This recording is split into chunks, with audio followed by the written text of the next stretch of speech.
So we will start with the basic features of Java first, and then we will discuss what software we must have for that. Okay. So when we talk about Java, so Java basically hai kya? Java is your pure object-oriented language, right? So what is it? It's a pure object-oriented language. So हम इसे pure object oriented language क्यों कहते हैं, हम वो discuss करेंगे। और जावा इतनी ज्यादा यूज क्यों होती है, उसके लिए बहुत सारे जावा के और फीचर्स हैं जो इसको इतना अच्छा बनाते हैं कि इतनी बार इतनी नई लैंग्वेजेस आने के बाद भी हर बार ये कहा गया कि जावा अब ऑब्सोलीट हो जाएगी, but still Java never became obsolete, right. और ऊप्स के कंसेप्ट समझने के लिए this is a very good language जहां पर आप एग्जैक्टली ऊप्स के कंसेप्ट को प्रॉपरली समझ सकते हो। सो ऑब्जेक्ट ओरिएंटेड के कंसेप्ट क्या होते हैं, let's discuss that first and then we will be discussing the other features of Java. So कोई भी लैंग्वेज जहां पर ये ऑब्जेक्ट वर्ड यूज होता है, सो ऑब्जेक्ट वर्ड का मतलब क्या होता है? ऑब्जेक्ट वर्ड का मतलब होता है कोई भी ऐसी चीज जिसको आप डिफाइन कर सको by certain properties, certain features, and then we have some operations which can be performed on those features. For example, I have this pen. अब ये भी पेन है मेरे पास और ये भी पेन है तो दोनों ही पेन, लेकिन देर इज अ डिफरेंस, ये इंक वाला पेन है और ये पेन टैप वाला पेन है। देन अगर इंक वाला पेन है तो उसमें ये होगा कि उसमें किस कलर की इंक है, whether it is a ball point pen और अ जेल पेन और the fountain pen, right. So वो उसके फीचर्स हो जाएंगे। एंड देन आप इसके ऊपर ऑपरेशंस परफॉर्म कर सकते हो, like I can write with the pen, I can discard the pen, I can refill the pen. Similar way, if I have a bottle, so this bottle is also one object. Bottle in general is a class, pen in general is a class, but every single pen is a separate object. Similar way, saying bottle is a class, but every single bottle is an object, right? उसके भी features हैं कि उसकी capacity कितनी है, उसकी height कितनी है, डायमीटर कितना है, शेप क्या है, सर्कल है, सिलेंडर है, मतलब क्यूबॉइड है, किस तरह की बॉटल है, तो वो उसके कुछ कुछ फीचर्स हो जाएंगे। सो कोई भी चीज आप इस अर्थ पे ले लो, right from us, human being is a class, every one of us is an object of that, है ना।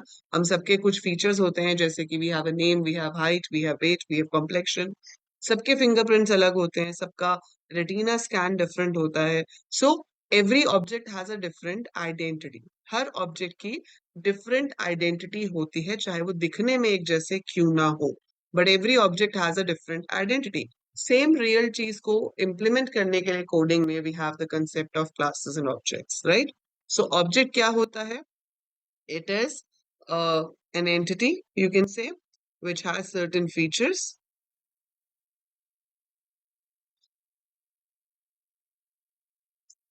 and operations to perform on those features, right? तो वो आपका ऑब्जेक्ट हो गया। पर ऑब्जेक्ट बनाने के लिए किसी भी प्रोग्रामिंग लैंग्वेज में हम बनाते हैं क्लासेस। सो क्लास क्या होती है? आप कह सकते हो इसको एज अ जनरल डिस्क्रिप्शन, और you can call blueprint for similar type of object. अब क्लासेस बनाने का जो प्रोसीजर होता है, जो मेथड होता है जब हम क्लास क्रिएट करते हैं, उसको टेक्निकली हम कहते हैं एनकैप्सुलेशन। एनकैप्सुलेशन का मतलब क्या है? wrapping up of data and functions to work on that. So wrapping up of data and functions to work upon that in a single unit called class is called encapsulation. So encapsulation में आप data को भी और उस पे perform होने वाले operations को भी, जैसे कि अगर मेरे पास स्टूडेंट का एडमिशन नंबर है, स्टूडेंट का नेम है और उसके मार्क्स है, so I have to define a class named student. ये इसके डेटा मेंबर्स हो गए। इस पे ऑपरेशंस क्या हो सकते हैं? Get the data, show the data, show the result of the student कि उसका क्या ग्रेड आया है as per the marks. So data and functions when you group them together, it is called encapsulation. इस इनकैप्सुलेशन के ऊपर based आपके पास दो और फीचर्स हैं। एक है डेटा हाइडिंग, जिसे हम डेटा सिक्योरिटी भी कहते हैं, and the other is data abstraction. अब डेटा हाइडिंग क्या है? देखो, मैंने यहाँ पर दो सर्कल्स बनाए, वो इंटेंशनली बनाए, क्योंकि ये जो इनर सर्कल है, we refer to it as private, और ये जो आउटर सर्कल है, ये है public. We have one more scope called protected, आगे जाके आप सीखोगे। पर नाम से पता चल रहा है प्राइवेट वो चीज है जो सिर्फ क्लास के अंदर से असेसिबल है, मतलब गेट, शो, रिजल्ट, ये इसको एक्सेस कर सकते हैं। But if I have anything outside the class और वो इसको एक्सेस करना चाहे, तो वो अलाउड नहीं है। सो प्राइवेट मेंबर्स जो हैं वो सिर्फ क्लास के अंदर ही यूज हो सकते हैं, can not be use from outside. So private members can be accessed only from within the class. ठीक है, public can be access anywhere. So data hiding और सिक्योरिटी कहाँ से आ गई? कि हम जो डेटा है उसको जनरली प्राइवेट सेक्शन में रखते हैं। ठीक है, और जो मेथड्स हैं, जो टास्क है जो उसके ऊपर हम परफॉर्म करना चाहते हैं, उसको हम कहीं पे भी रख सकते हैं। सो वो पब्लिक में होता है ताकि बाहर से कॉल हो सके। So since data is kept in the private section, that's why we call it data hiding or data security. That only limited operations can be performed on the private data. बाहर से हम उसके ऊपर direct कोई operation perform नहीं कर सकते। अब एब्स्ट्रैक्शन का मतलब क्या होता है? Giving an overview of something. किसी चीज का सिर्फ ओवरव्यू देने को हम एब्स्ट्रैक्शन कहते हैं। जैसे कि मैंने आपको भी बता दिया कि स्टूडेंट क्लास है, उसके अंदर ये तीन फीचर्स होंगे। गेट कॉल करोगे तो तीनों वैल्यूज इनपुट हो जाएंगी, शो कॉल करोगे तो शो हो जाएंगी, रिजल्ट कॉल करोगे तो स्टूडेंट का ग्रेड शो हो जाएगा। You don't have to actually bother about the coding. आप अभी इस क्लास की कोडिंग के बारे में सोच ही नहीं रहे हो, लेकिन फिर भी हम ये क्लासेस को डिस्कस कर सकते हैं। We can talk about the whole structure of the project. We can talk about the whole structure of the software without actually coding. So we are hiding the details, giving an overview of something. That's data abstraction. आगे जब हम इस concept को practically use करेंगे तब आप इसको और डिटेल में मीनिंग समझोगे कि why is it called data abstraction. So ये तो हो गया कि डेटा एब्स्ट्रैक्शन, डेटा हाइडिंग जो है वो इनकैप्सुलेशन के ऊपर बेस्ड होता है। अब एक फीचर तो ये हर ऊप्स लैंग्वेज में होना चाहिए, क्योंकि जब तक क्लासेस एंड ऑब्जेक्ट्स ही नहीं बनेंगे तब तक भाई होगी कैसे ऑब्जेक्ट ओरिएंटेडनेस, है ना? तो वो तो बेस है। उसके अलावा आपकी हर ऑब्जेक्ट ओरिएंटेड लैंग्वेज के अंदर क्या फीचर्स होने चाहिए? पहला, encapsulation, which we just discussed. Second important feature which every object oriented programming language must have is polymorphism. Polymorphism is a French word made up of many forms. So many forms means when a single thing behaves in various forms depending upon कि वो किस type की value के साथ use हो रही है, कितनी वैल्यूज के साथ यूज हो रही है, उसे पॉलीमॉर्फिज्म कहते हैं। जैसे कि जावा में अगर आप 3+5 लिखते हो तो 8 आता है, लेकिन अगर इसी 3 को मैंने कोट्स में लिख दिया तो वो ज्वाइन कर देगा, इसको 3-5 दे देगा। क्योंकि अभी हम पढ़ेंगे आगे जाके कि ये जो है ये न्यूमेरिक डेटा टाइप है और ये जो है ये स्ट्रिंग डेटा टाइप है। So strings are joined, they are concatenated, whereas numbers are added.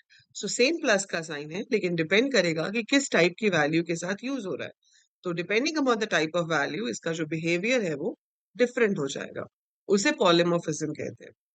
ये तो पहले से है, बट हम अपने तरफ से खुद भी पॉलीमॉर्फिज्म डिफाइन कर सकते हैं with the help of function overloading, जिसे मेथड ओवरलोडिंग कहते हैं, मेथड ओवरराइडिंग है।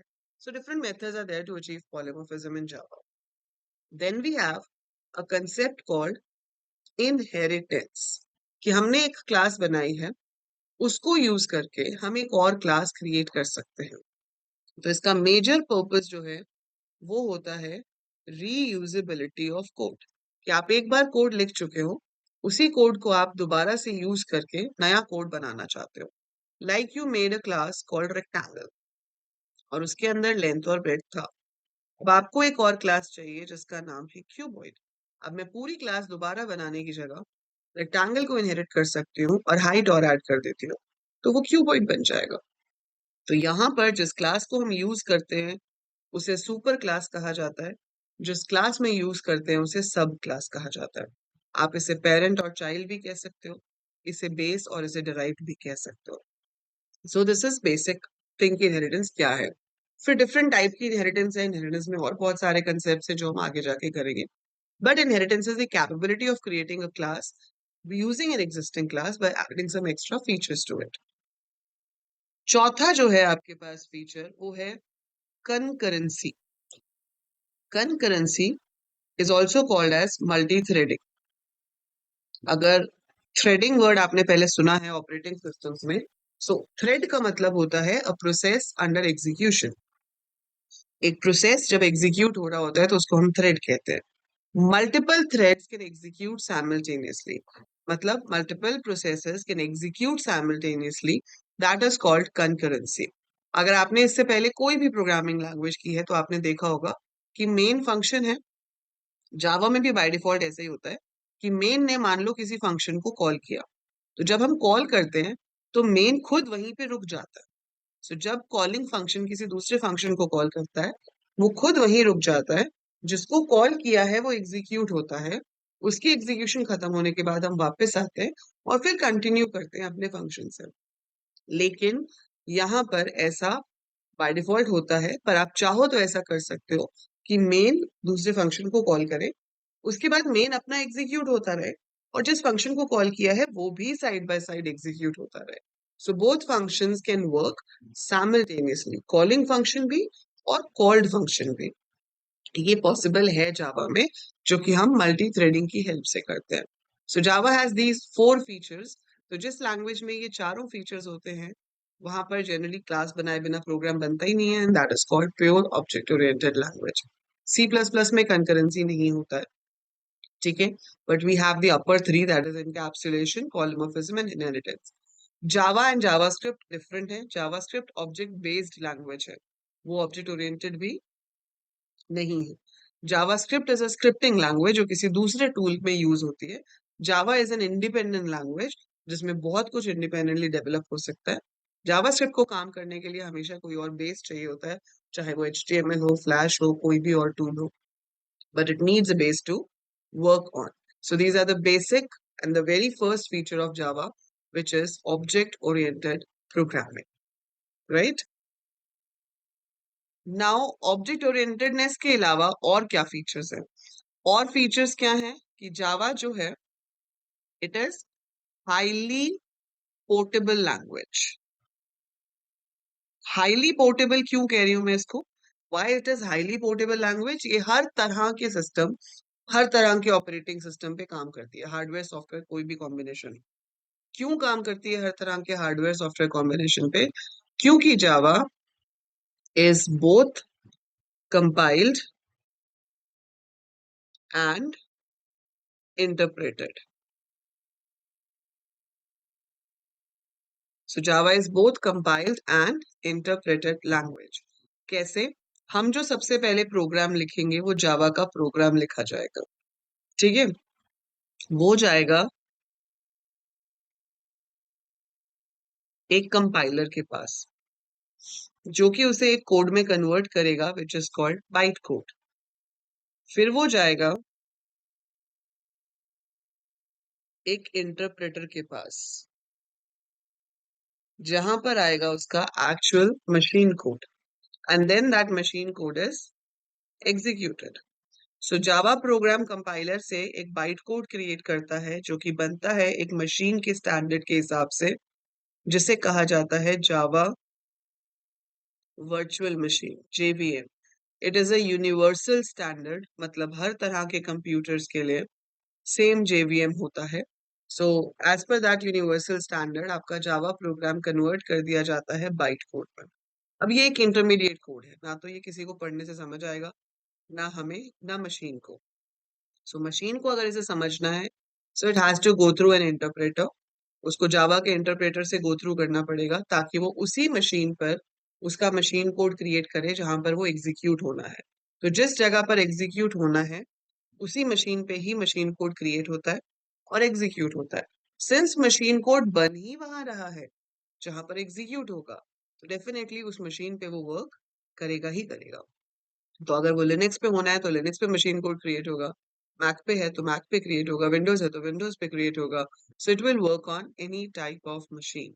सो machine code is created as per that machine only where it has to be executed. तो जहां पर एग्जीक्यूट होगा उसी तरह से कोड बनेगा, और इसीलिए इसको हम हाईली पोर्टेबल कहते हैं कि ये किसी भी तरह की मशीन पे काम कर सकता है. So Java program can work on any type of machine in the world. Now, other than this, हमारे पास simple features हैं that it is easy to learn and understand. Obviously, high level language है, तो easy to learn and understand होगी. English से matching है. And normally जब हम Java करते हैं उससे पहले काफी students ने C या C++ की होती है, तो इसका सिंटेक्स काफी हद तक सेम है C++ के. बट मैं आपको फिर भी पूरा सिंटेक्स बताऊंगी, हम बिल्कुल बेसिक से करेंगे, एज्यूमिंग कि आपने इससे पहले कोई लैंग्वेज नहीं पढ़ी हुई है. ठीक है. So it's a high level language, easy to learn and understand. It is versatile, इसमें बहुत सारे तरह के कोड्स क्रिएट हो सकते हैं. ठीक है. इसमें आप डेस्कटॉप एप्लीकेशंस बना सकते हो, वेबसाइट की कोडिंग कर सकते हो, आप नेटवर्किंग से रिलेटेड कोडिंग कर सकते हो. ठीक है. It is robust. रॉबस्ट का मतलब होता है कि it can work in the worst circumstances. इसका बहुत स्ट्रॉन्ग एक्सेप्शन हैंडलिंग मैकेनिज्म है. एक्सेप्शन हैंडलिंग का मतलब होता है रन टाइम एरर्स को डील करना. सो प्रोग्राम के ड्यूरिंग अगर एरर आते हैं एग्जीक्यूशन के दौरान, तो आपका प्रोग्राम की एग्जीक्यूशन रुक जाती है, वो बीच में से ही टर्मिनेट हो जाता है. So Java has a very strong exception handling mechanism, जिसकी हेल्प से we can make it possible कि अगर एरर्स बहुत सारे हैं तो भी जो ऑप्शंस चल रही हैं वो सही से काम करें, उसमें कोई प्रॉब्लम ना हो. So that is exception handling. So Java is a robust language. ठीक है. It has a very strong exception handling. तो अगर मेरे प्रोग्राम में 10 ऑप्शंस हैं, 9 में भी एरर आ गया तो 10वीं ऑप्शन तब भी काम करेगी, बीच में से प्रोग्राम टर्मिनेट नहीं होगा. So it's easy to learn, it is secure. Java के अंदर दो तरह के आप बेसिक एप्लीकेशंस बनाना सीखोगे अभी. जैसे हम एक जावा डेस्कटॉप एप्लीकेशंस बनाएंगे, एक हम बनाएंगे जावा एप्लेट्स. ठीक है. अभी ये जो कोर्स है आपका, ये किसके लिए है? जावा कोर के लिए. ठीक है. सो जावा कोर में हम डेस्कटॉप एप्लीकेशंस बनाएंगे और हम एप्लेट्स भी बनाएंगे. जब एडवांस्ड आता है उसमें आपका सर्वलेट्स एंड ऑल आ जाता है, जो सर्वर साइड जावा की कोडिंग में यूज होता है. अब एप्लेट्स जो है वो वेब कंपोनेंट है, तो आप यहाँ से वेबसाइट का कंपोनेंट क्रिएट कर रहे हो. And Java is treated as the most secure language, क्योंकि इसके थ्रू वायरसेस नहीं बन सकते. आप दूसरी लैंग्वेजेस के थ्रू वायरस क्रिएट कर सकते हो, लेकिन अगर एक जावा एप्लेट है तो ब्राउजर उसको सबसे सिक्योर पार्ट समझता है, क्योंकि उसके थ्रू क्लाइंट मशीन जो है वो हार्म नहीं हो सकती है. So it's very secure. More over आप डेस्कटॉप एप्लीकेशन बनाते हो तो वो भी बहुत सिक्योर होती है. ठीक है. इसकी कोलैबोरेशन बहुत अच्छे से हो जाती है बहुत सारे डेटाबेसेस के साथ, तो database connectivity is very strong. ठीक है. देन इसमें आप GUI बना सकते हो, ग्राफिकल यूजर इंटरफेस बनता है. सो हमारे पास स्विंग्स हैं. AWT पहले यूज होता था, वी हैव स्विंग्स, जिसकी हेल्प से हम बिल्कुल ग्राफिकल स्क्रीन्स बना सकते हैं, मेन्यूज बना सकते हैं. And we can also do event driven programming. Event driven programming मतलब, अब आपने बटन्स बनाए हैं, तो अगर बटन पे क्लिक होगा तो ही कुछ काम होके रिजल्ट आएगा. अगर आपने टेक्स्ट बॉक्स में एक नाम लिखा है, फिर आपने बटन पे क्लिक किया है, तो वो चेक करेगा कि नाम वैलिड है नहीं है, मतलब वो सब कंडीशंस हम लगा सकते हैं. So it's event driven programming, कि यूजर कुछ इवेंट परफॉर्म करे, उसके बदले में हम रिस्पॉन्स देंगे. सो इसमें दोनों तरह की एप्लीकेशंस क्रिएट होती है, CUI as well as GUI, character user interface and graphical user interface. तो पूरा का पूरा पैकेज है जावा आपका, जिसमें आप ऑलमोस्ट हर तरह का एप्लीकेशन क्रिएट कर सकते हो, एक्सेप्ट योर डेटा साइंस, क्योंकि वो तो नई चीज है, और उसके लिए आपके पास लाइब्रेरीज जो बेस्ट अवेलेबल है वो पाइथन में अवेलेबल है. बट अदर देन दैट, आपकी जावा जो है वो बहुत ही स्ट्रॉन्ग एंड बहुत ही वर्सेटाइल लैंग्वेज है, जिसमें आप ये सब काम कर सकते हो. So these are the basic features of Java.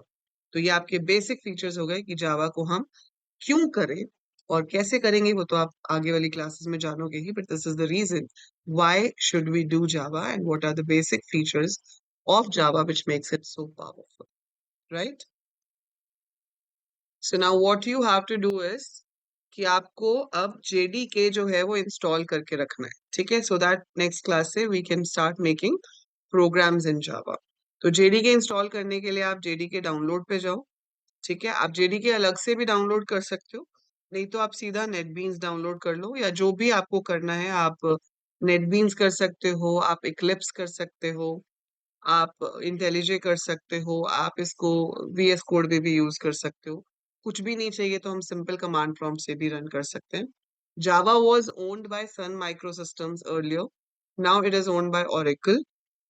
तो आप जावा डाउनलोड्स पे जाकर यहाँ से जेडीके डाउनलोड कर सकते हो। जेडीके की फुल फॉर्म होती है जावा डेवलपमेंट किट, ठीक है। So Java development kit is the one which you can download, या अगर आप नेटबीन्स और इक्लिप्स डाउनलोड करते हो तो वो अपने आप ही जेडीके को साथ में इंस्टॉल कर देता है, downloads and installs that along with it, ठीक है। सो वो आप वहां से डाउनलोड कर सकते हो। सो अभी जेडीके 22 इज अवेलेबल, क्या बात है, ठीक है। तो यहाँ से आप अपना सिलेक्ट कर लो कि आपको कौन सा वाला डाउनलोड करना है। I think you should go for this x64 compressed archive. So इस पे आप क्लिक कीजिए। अच्छा नहीं, विंडोज के लिए करना है, मैंने गलत कर दिया। मेरा लिनक्स नहीं है, मेरा विंडोज है। सो लिनक्स, मैक ओएस, विंडोज आप यहाँ से चूज करोगे। करना तो वही है x64 ही, बट विंडोज के लिए करना था, ठीक है। तो मैं इंस्टॉलर ही कर लेती हूँ, इसका और इसका साइज सेम ही है। Let it be this.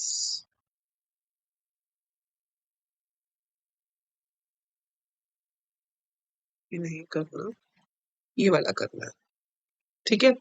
सो ये हमारा इंस्टॉल होगा। वो आपको बस जहां जहां पर ऑप्शंस आएंगे नेक्स्ट नेक्स्ट नेक्स्ट करते जाना है। तो जैसे ये इंस्टॉल होता है वो आप इंस्टॉल करके रखोगे, और इसके आगे का सफर मैं आपको बताऊंगी नेक्स्ट क्लास में, ठीक है। So this is it about Java's features and how to install और how to download your JDK. और नेक्स्ट क्लास में हम करेंगे कि किस तरह से आप एक बेसिक प्रोग्राम बनाते हो, प्रोग्राम का स्ट्रक्चर क्या होता है, कैसे प्रोग्राम एग्जीक्यूट होगा, and all the things related to a basic program in Java.